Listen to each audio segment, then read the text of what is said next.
shunday yiqilganman.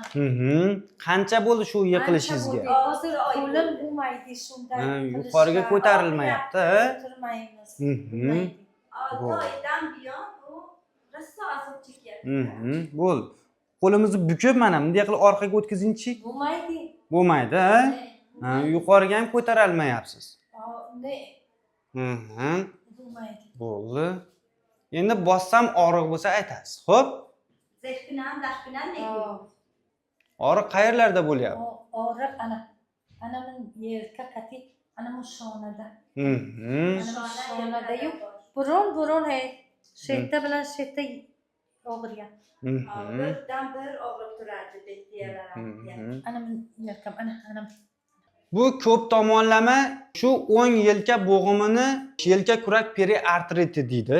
Hozirgi paytda suyaklarda muammosi bo'lganda ushlaganimda og'riq bo'lsa aytardi. Hozirgi paytda u yiqilganiga ancha bo'lgan o'zi mana.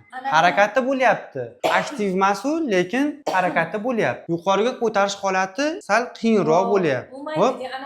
Bo'lmayapti. Endi hozir ko'ramiz uni. Xo'p? Ana diskim ham bor. Xo'p, bo'ladi. Hozir ko'rib beraman. Mana bu holat bo'yicha suyaklaringizda ortiqcha deformatsiya yo'q. Faqat shu sohada aytayaptiki, o'sha yelka bo'g'imida osteoartrozini beryapti. Mana pleshoviy sustav birinchi stadiya osteoartroz.